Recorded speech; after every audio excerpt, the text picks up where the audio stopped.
Hey guys welcome back. So ഞാൻ last വീഡിയോയിൽ പറഞ്ഞിട്ടുണ്ടായിരുന്നു വൈറ്റ് ലോഞ്ചിൽ പോയിട്ട് ഞാൻ സെൽഫായിട്ട് ഡ്രസ്സൊക്കെ ഡിസൈൻ ചെയ്ത് മാരേജ് ഫംഗ്ഷന് വേണ്ടിയിട്ടെന്ന്. സോ കണ്ടില്ലേ, കുറേ മെറ്റീരിയൽസ് ഉണ്ട്, റണ്ണിങ് മെറ്റീരിയൽസ് ഇവിടെ. സോ ഇവിടുന്ന് ഞാൻ ഒന്ന് രണ്ട് റണ്ണിങ് മെറ്റീരിയൽസ് എടുത്ത് 2 ഷോപ്പ് കയറിയിട്ടാണ് അതിന് ഷോളും എല്ലാം സെറ്റാക്കിയത്. ഈ കാണുന്ന ബ്രൗണിഷ് കളറിലുള്ള സ്കേർട്ട് ഓൾറെഡി ഞാൻ ചെയ്തിട്ടുണ്ടായിരുന്നു.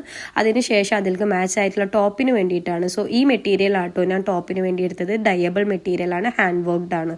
അതുപോലെ തന്നെ നെക്സ്റ്റ് ഫംഗ്ഷന് വേണ്ടിയിട്ട് ഒരു പാരറ്റ് ഗ്രീനിക്ക് വേണ്ടി ഷോളും ടോപ്പും അതുപോലെ തന്നെ പ്ലെയിൻ ആയിട്ടുള്ള ഒരു സ്കേർട്ടാണ് ഞാൻ ആക്കിയിട്ടുണ്ടായിരുന്നത്.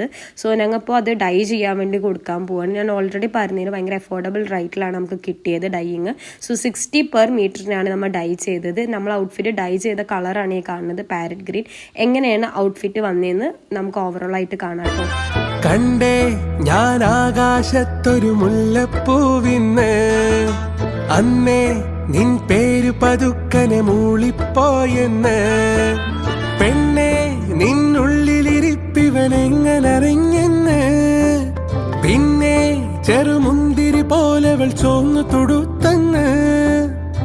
കിനാവിന്റെ കാന്താരിപ്പൂ എരിഞ്ഞേറാണ്.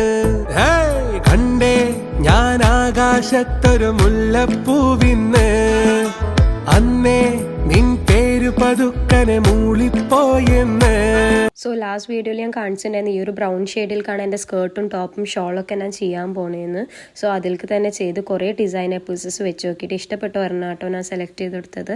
അതുപോലെ തന്നെ ഇവിടെ തന്നെ കുറേ ഹാൻഡ് വർക്ക് മെറ്റീരിയൽസ് ഒക്കെ അവൈലബിൾ ആയതുകൊണ്ട്, ലേസസ് ഒക്കെ ഉള്ളത് കൊണ്ട് തന്നെ ഇവിടുന്ന് തന്നെ ഞാൻ ആ പാരറ്റ് ഗ്രീൻ സെൽവാറിക്കുള്ള ഹാൻഡ് വർക്ക്ഡ് ആയിട്ടുള്ള കുറേ ലേസസ് ഒക്കെ കളക്ട് ചെയ്തു. സോ നിങ്ങൾക്ക് ഇതുപോലെ ഡ്രസ്സസ് ഡിസൈൻ ചെയ്യണമെന്നുണ്ടെങ്കിൽ എൻ്റെ ഇൻസ്റ്റഗ്രാം പേജിൽ നിങ്ങൾ മെസ്സേജ് ചെയ്താൽ മതി. അതുപോലെ തന്നെ നിങ്ങൾക്ക് ഈ വീഡിയോ ഇഷ്ടമായിട്ടുണ്ടെങ്കിൽ subscribe and like the channel.